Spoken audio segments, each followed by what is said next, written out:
오늘 성탄절 메시지는 그 마태복음 1장에 있는 내용으로 잠시 나누려고 합니다. 제목은 풍성한 삶으로의 초대라는 제목으로 마태복음 1장 1절에서 17절까지의 말씀으로 함께 말씀을 나누겠습니다. 1장 1절만 함께 읽어보겠습니다. 자, 1장 1절만 다 같이 아브라함과 다윗의 자손 예수 그리스도의 계보라. 우리는 지금 온통 그 코로나 이야기, 또 우리나라 같은 경우는 그 대선에 대한 이야기, 집값 이야기, 또 취업 이야기 등등으로 나라가 정신이 없습니다. 예수가 탄생했다. 하나님이 예수 안에서 우리를 사랑하신다. 또 하나님은 사람을 구원하신다는 그런 이야기를 한다면 사실 귀에 들어오지 않을 법한 그런 때입니다. 아니 먹고 살기 바쁜데 무슨 지금 뚱딴지 같은 소리 하냐? 그런 말일 수도 있습니다. 사실 너무나 막막한 시기고 힘든 시기는 분명합니다. 그리고 그러다 보니까 어떨 때는 사람에 따라 자기를 인생의 실패자로 느끼는 때가 더 지금 때인 것 같습니다. 그뿐만 아니라 건강 문제, 자녀 문제, 부부 문제, 수많은 문제들로 둘러싸여 있습니다. 혼란스럽습니다. 이럴 때 위로하는 말도 어떨 때는 위로가 안 될 때가 있죠. 자기 최면으로 나는 괜찮아질 거야 하더라도 그게 안 먹힐 때도 있습니다. 너무 힘들면.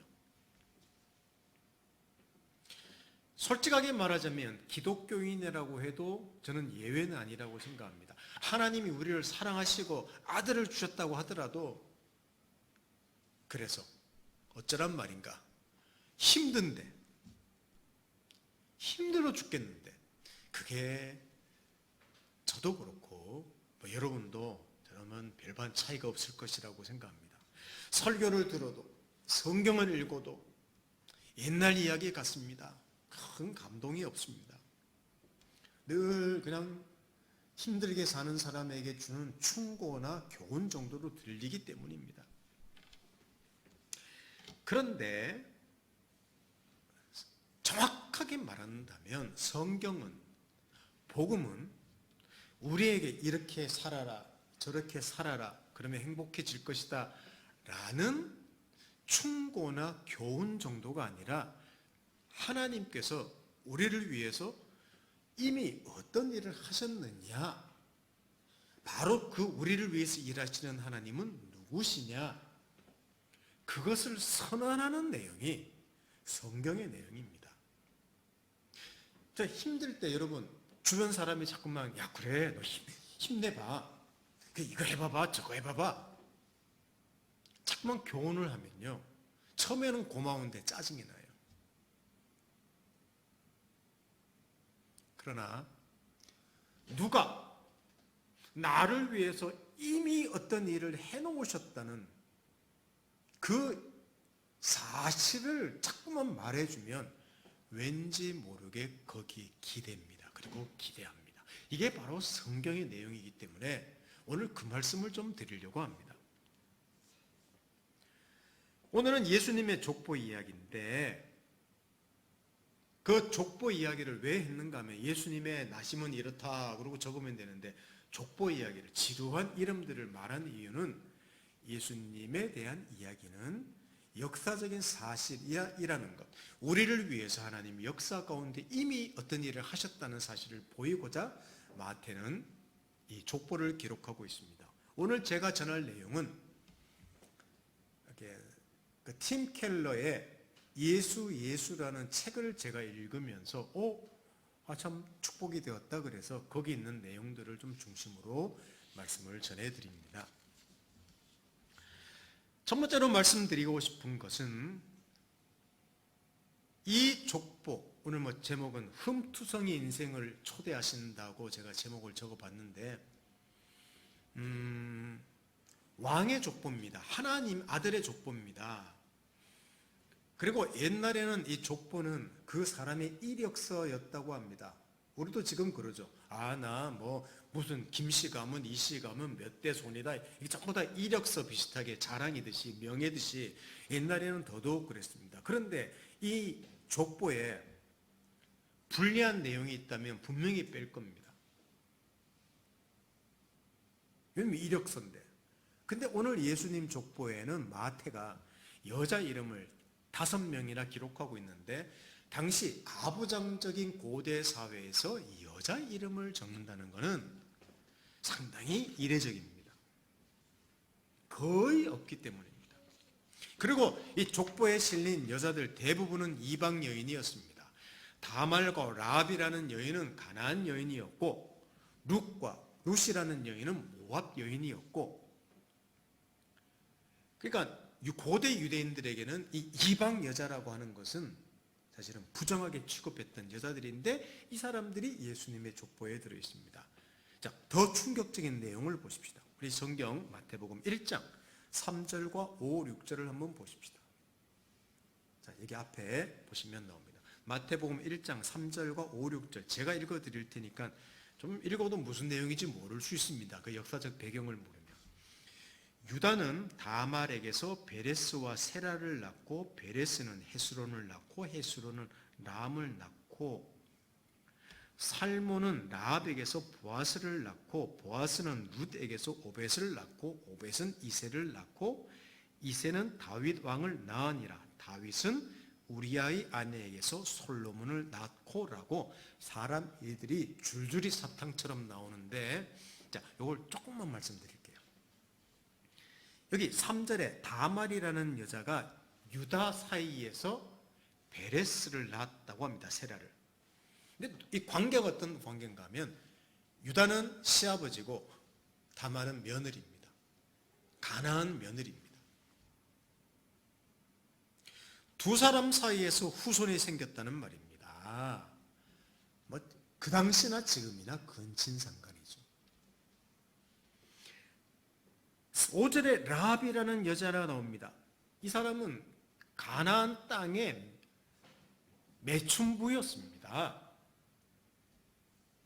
6절에 다윗 알죠? 지금도 이스라엘 사람들이 다윗 같은 왕이 태어나기를 바라는 가장 이스라엘 역사 가운데서 위대한 왕이라고 부르는 다윗 왕이 솔로몬을 낳았는데 뭐라고 기록하고 있는가 하면 재밌는 내용이 다윗은 우리아의 아내에게서라고 했습니다. 왜 사람 이름을 적지 않고 우리아의 아내에게서라고 했을까? 이 밧세바라는 이름을 가졌음에도 불구하고 우리아는 다윗의 충신입니다. 근데 왕이 그 충신의 아내를 탐해서 자기 부인으로 첩으로 삼습니다. 근데 임신을 했어요. 그랬더니 들킬까봐 그 우리아라는 신하를 전쟁 중에 최전방으로 보내어서 전사하도록 합니다. 그렇게 음모를 꾸밉니다. 그리고 죽습니다. 그렇게 낳은 아들이 솔로몬입니다. 제가 뭘 말씀드리는지 알겠습니까? 예수 그리스도는 그 족보에 이런 이름들이 있다는 말은 엮이는 가정에서 치명적인 흠이 있는 인간의 족보 안에서 메시아가 나셨습니다. 이것을 마태가 기록하고 있습니다. 여러분, 도덕적 실패자들 그리고 인종적으로 소외된 사람들이 또 율법에서 인정받을 수 없는 사람들인데 모두가 예수의 조상이 되었습니다. 그렇다면 이렇게 결론을 지을 수 있겠죠. 하나님 앞에서 소외될 사람은 없습니다. 이게 족보에서 주시는 메시지입니다. 예수 그리스도 안에서는 어떤 신분과 형편과 수준에 있든지 상관이 없습니다. 아니, 다윗이 위대했다고요? 아닙니다. 다윗 역시 하나님의 은혜로만 하나님 백성이 될 수 있다는 사실을 기록하고 있습니다. 다윗, 그 가장 유명한 다윗까지도 우리아의 아내에게서 솔로몬을 낳으니라라고 의도적으로 기록하면서 다윗조차도 하나님의 은혜가 필요하다. 사랑하는 성도 여러분, 그렇습니다. 하나님의 은혜가 필요 없는 사람은 없고, 그리고 하나님의 은혜를 받을 수 없는 사람도 없습니다. 이 지도에 보이는 낳고의 그 족보 안에서 하나님의 은혜가 편만하며 또 하나님의 자비가 넘치고 있습니다. 그분은 어떤 신분과 어떤 수준과 어떤 인종이라도 하나님은 차별 없이 사랑하신다는 내용을 그의 족보에 메시지로 담고 있다는 것이죠. 근데 우리를 생각해 보십시오. 저만 해도 그런 말들 많이 하는데, 아이고 싹수가 노래, 우리 이런 표현들 얼마나 많이 합니까? 포기하는 말을 사람들한테 쉽게 내뱉습니다. 자기 자신에 대해서도 얼마나 잘 포기하는지 모릅니다. 나는 안 돼. 왜? 뛰어난 사람들을 하고 비교하기 때문에, 그리고 내가 했던 실패를 보기 때문에, 또 당장 보이지 않는 어떤 결과 때문에 항상 자기한테 무슨 생각을 가지는가 하면, 그래, 나는 루저야. 나는 실패자야. 그래서 항상 눈이 이렇게 축 처져서, 또 집에서 저보고 종종, 자주죠. 저희 아이들하고 집사람도 그래요. 얼굴 좀 펴고 살라고. 얼굴 좀 펴고 살라고. 목사가 맨날 이렇게 인상을 찡그리고 있냐고 그래요. 아니, 힘드는 문제가 있고 근심이 되고 낙심도 되고, 그러니까 나도 모르게 저절로 이렇게 되는 거죠.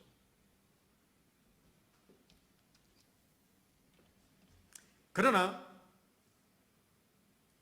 저는 그 말 때문에도 그렇지만 언제 다시 사실 일어나는가 하면, 예수 그리스도 안에서 하나님께서 사랑하신다. 어떤 조건에도 불구하고 거기서 다시 사는 것 같습니다. 우리 같은 흠투성이의 사람들을 하나님 자신의 식탁으로를 초대하십니다. 바로 이를 위해서 아들을 보내셨고, 그리고 죄인의 족보에 나셔서 우리를 그 초대받은 사람들에게 풍성한 삶을 약속하시는 거죠. 이것이 오늘 성탄절에 예수께서 나신 그 족보 안에 담긴 첫 번째 메시지라고 할 수 있습니다. 사랑하는 성도 여러분, 어떤 우리가 상황이 있더라도, 어떤 형편에 있더라도, 어떤 수준일지라도 하나님은 우리를 예수 그리스도 안에서 사랑하신다는 사실을 항상 우리의 경고한 기초가 되도록 하면 좋겠습니다. 하나 더 말씀드립니다. 이 족보에서 배울 수 있는 한 가지 더 교훈은, 하나님은 반드시 약속을 지키신다는 사실입니다. 자, 오늘 그 족보에서 나고 어떻게 해서 마지막에 하나님 아들 예수가 났다는 이야기를 하는데, 사실 우리 그냥 성경을 읽으니까 그렇지, 짧게 요약해서 한 17절에 기록해서 그렇지, 이 역사는요 수천 수만 년 될 수 있는 역사입니다. 자, 과거에 예수님 시대로 그냥 몇천 년 전만 하더라도 아브라함에게 너 후손을 통해서 온 세상이 복을 받을 것이라고 약속한 것만 해도 수천 년이 흘렀습니다. 아니, 더 이상으로 넘어가 봅시다. 첫사람 아담과 하와가 죄를 범하고 났을 때 바로 하나님이 하신 말씀이, 여자의 후손이 뱀의 머리를 상하게 할 것이다, 이렇게 한 거 기억나시죠 여러분? 사단의 머리를 박살낼 것이라고 했던 그것은 상상할 수도 없는 시간 이전의 시간입니다.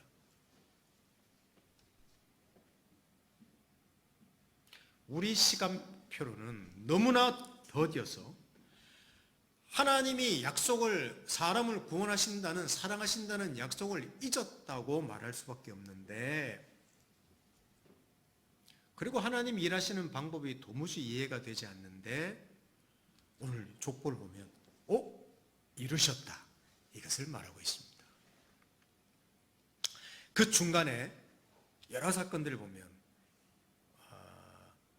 야곱이라는 사람 아시죠? 아브라함이 있는데 아브라함의 아들 이삭의 아들 야곱이 나오지 않습니까? 야곱은 거짓말장입니다. 형의 축복권을 가로챘습니다. 그래서 집안이 콩가루 집안이 됐습니다.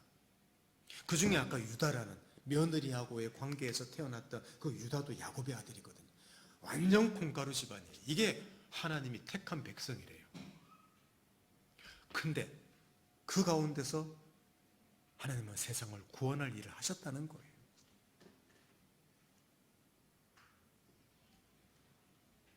다윗의 반인륜적인 그런 간과 살인? 그 사건 안에서도 하나님은 세상을 구원하는 메시아를 보내셨다고 이야기하고 있습니다. 상상할 수도 없는 범죄를 넘어서 하나님은 자기 일을 하셨습니다. 그렇습니다. 하나님은 사람들의 죄보다 크신 분입니다. 아멘입니까? 사람의 죄보다 커요. 모든 추악함과 미련함과 죄악까지도 사용하셔서 그거를 하나님이 조장하는 건 아니지만 그랬을지라도 자기를 하십니다. 심지어 하나님 아들을 보냈더니 사람들을 그를 십자가에 못 박아 죽였습니다. 끝장낸 거죠. 그래도 그를 살려서 십자가에 못 박은 사람들을 구원하신 것이죠. 하나님은 차선도 없고 못하실 일도 없고 약속을 안 지키시는 일도 없고 왜 그렇게 오랜 기간 동안에 수천 수만 년 지나서 아들 예수를 보내셨습니까? 우리는 모릅니다. 그러나 그런 어떤 이 차근차근 일하시는 일을 통하여 하나님은 완벽하게 자기 일을 하셔서 모든 세상에 있는 사람을 은혜로 구원하신다고 하셔서 우리에게 사랑과 은혜를 베푸셨다는 이야기가 성경의 이야기인 것이죠. 그러니까 크리스마스라는 말은, 메리 크리스마스라는 말은 하나님은 목적을 반드시 이루시기 때문에 여러분 기뻐하십시오. 그 이야기입니다. 기대하십시오. 그 이야기입니다. 이 험악한 시대에,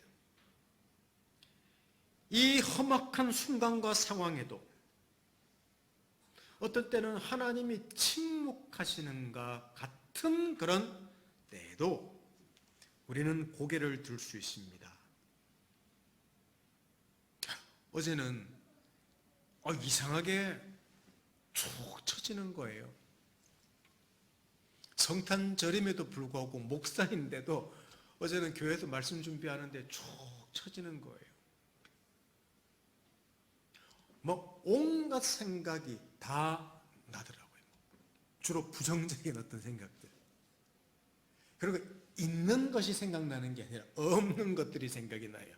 무엇도 없고 무엇도 관계가 깨어졌고 무엇도 해야 되고 무엇도 없고 사람이 얼굴이 찡그러질 수밖에 없죠. 그런 저도 다시 고개를 들 수 있는 것은 무엇이냐? 하나님은 반드시 자기 약속을 이루신다는 것이 메리 크리스마스에 담긴 의미이기 때문입니다. 사랑하는 성도 여러분, 어려운 시대를 살고 계십니다. 하나님은 저와 여러분을 위한 약속을 반드시 이루십니다. 그것을 꼭 마음에 새기면 좋겠습니다. 마지막 하나입니다. 이 족보 안에 들어있는 한 가지 교훈만 더 짧게 살펴보고 말씀을 마치려고 합니다. 오늘 설교 굉장히 짧습니다. 설교를 보면 1장 17절을 한번 보십시다. 마태복음 1장 17절, 우리 함께 읽어보겠습니다. 그런즉 모든 대수가 아브라함부터 다윗까지 14대요 다윗부터 바벨론으로 사로잡혀갈 때까지 14대요 바벨론으로 잡혀간 후부터 그리스도까지 14대더라 그랬습니다. 무슨 말인지는 우리 몰라요. 제가 설명해 드리겠습니다. 마태는 아브라함부터 예수님까지를 의도적으로 14제너레이션 14세대, 14세대, 14세대로 구분을 일부러 지었습니다. 이 성령께서 가르치신 것이죠. 14세대는 말은 7 플러스 7, 7이 두 번입니다. 또 7이 두 번입니다. 7이 두 번입니다. 그럼 7이 몇 개죠? 6개. 성경의 7은 어떤 의미입니까? 완전수라고도 하지만 안식일의 수입니다. 7일째 되는 날 쉽니다. 7년째 되는 날 안식년이라고 합니다. 7년째 되는 날이 7번 되는 해가 77이 49 희년이라고 합니다. 기쁠 희자, 기쁜 해. 그때는 모든 그러니까 예를 들면 대출금을 했다, 국가에서. 우리나라도 그런 제도가 있으면 좋겠어요. 대출을 받았다. 그러면 49년 될 때는 대출을 탕감해 줍니다. 영원으로. 그리고 노예들을 다 해방시켜줘요. 그게 희년이라고 합니다. 기쁜 해. 그거는 나중에 하나님께서 자기 백성을 구원하시고 영원히 모든 사람을 자유케 하시고 새하늘과 새 땅에 거하게 한다는 것을 상징하는 그런 절기들이었습니다. 그런데 오늘 마태는 예수님의 족보를 이야기하면서 7, 7, 7, 7 6번 하고 그 제너레이션이 7번째 시작하는 14대, 14대, 14대 그리고 또 14대가 시작되는 7번째에 예수님 이름이 나온다고 기록하고 있는 거예요. 14대더라, 14대더라, 14대더라. 6번 지났지 않습니까? 7이. 그리고 마지막 완전한 7의 7이 되는 그때 그 시작은 예수 그리스도로 말미암아 시작되더라. 이렇게 족보는 기록하고 있습니다. 하나님 아들이 시공 속에 들어오셨고 흠투성이의 사람들을 자기의 그 나라로 초대하셨고 역사를 주관하시며 세상을 바로잡을 것입니다. 반드시 자기 뜻을 이루십니다. 누가? 예수 그리스도 안에서 안식을 주신다는 사실입니다. 예수 안에 있다는 그 사실은 우리를 안정되게 하고 견고하게 하며 수십 번 수백 번 일어나게 합니다. 결코 망하는 법이 없음을 성령으로 알게 합니다. 왜? 아들 안에서 안식을 주기 때문입니다. 그냥 네가 이렇게 살면 넌 행복해질 거야. 만약 그렇게 우리가 못 살면 어떻게 됩니까? 불안해지는 거예요. 근데 내가 너희들에게 내 아들 안에서 영원히 너희를 붙잡고 너희를 사랑하고 너희에게 공급하며 약속을 지키며 죄를 사하며 목자가 되며 하나님이 되며 왕이 되며 여러분 이렇게 붙잡아 주시는 그 선언을 해 주신다면 이것은 우리에게 안식이 될 수 있는 거예요. 그렇지. 내 자원이 아니지. 하나님께서 하시지. 이게 안식을 주는 겁니다. 이게 예수 그리스도로 말미암아 주어지는 족보의 의미입니다. 현대인에게는 더욱 안식이 절실합니다. 한 아들이 이 세상에 났다. 이 2000년 전의 소식은 2000년이 지나도 우리를 쉬게 하고 모든 부족함에서 벗어나게 하며 희망을 갖게 하는 소식입니다. 여러분, 누가 대통령이 되면 그런 사람은 없습니다. 저는 이제 개척교회 목사이기 때문에 우리 교회로 연예인이 한번 오면 우리 교회 재벌이 한 사람만 한다면 여러분 그러면 그것이 영원할 것 같습니까? 재벌이 온다고 합시다. 재벌에서 헌금도 많이 해요. 예배당을 크게 저어줬어요. 그럼 문제는 뭔지 압니까? 10중 8구가 아니라 10중 6. 죄가 병들 가능성이 있어요. 우리에게서 나올 수 있는 선한 것들이 그렇게 많지 않습니다. 하나님이 붙잡으시고 하나님이 공급하시고 은혜를 주시고 교훈하시고 나를 잡아주셔야만 우리는 견고해 줄 수 있다는 거예요. 사랑하는 성도 여러분, 바로 이 성탄의 복음은 우리에게 충고나 교훈이 아니라 우리를 위해 먼저 행하신 하나님의 일하심임을 안다면 우리를 놀라게 하고 우리를 견고하게 할 것입니다. 혼란스러우시죠? 힘드시죠? 낙심하시지요? 혹시 얼굴이 어둡지 않나요? 이게 우리의 수준일지도 모르지만 이 수준을 넘어서 일하시는 하나님이 있음을 알 때 오늘 성탄 예배에 참석한 우리는 다시 고개를 들고 웃을 수 있을 것입니다. 그때 메리 크리스마스라는 인사가 의미가 있을 것입니다. 성탄에 도무지 이해할 수 없는 이 은혜가 우리 인생과 이 나라와 온 세상에 넘쳐야만 사실은 소망이 있습니다. 그것이 교회가 존재하는 목적이고 그것이 말씀을 전하는 목적입니다. 그리고 이 하나님께서 우리를 위해서 이미 행하신 그 일과 약속과 수많은 그 기적의 하나님 성품과 은총이 성경에 기록됐다는 사실을 안다면 우리는 성경을 어떻게 읽느냐? 교훈받고 충고를 듣기 위해서 읽는 게 아니라 그렇지, 놀라기 위해서, 감사하기 위해서, 우리 인생을 기대하기 위해서 성경을 읽는 거예요. 그래서 우리의 삶이 쉼을 누릴 수 있다는 사실입니다. 오늘 저는 어떤 한 책자를 읽으면서 참 축복이 되어서 그 내용을 좀 가져와서 여러분에게 나누는 내용이지만 이 족보 안에 든 이 세 가지 메시지가 우리의 어려운 시대를 살아내는 우리를 위한 메시지임을 알고 우리 삶이 우리 성탄절 지나며 2022년을 맞이하면서 좀 견고하고 우리 자신의 자원을 의지하지 않는 하나님을 의지하는 아들 예수 그리스도를 보내신 그 사랑을 의지하는 그런 인생이 되기를 예수님 이름으로 축원합니다. 함께 기도하겠습니다. 하나님 아버지, 잠시 말씀을 나눴습니다. 인간의 족보에 태어나시고 죄인의 족보에서 나시고 죄 많은 그 흠투성의 인생들을 하나님의 무한한 그 풍성한 삶으로 초대하시며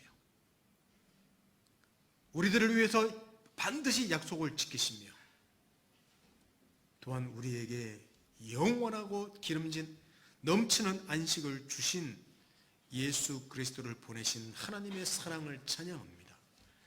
이 성탄절의 의미를 되새기며 우리 인생이 2021년도 견디게 하신 하나님, 2022년도도 풍성한 삶이 될 수 있도록 축복해 주십시오.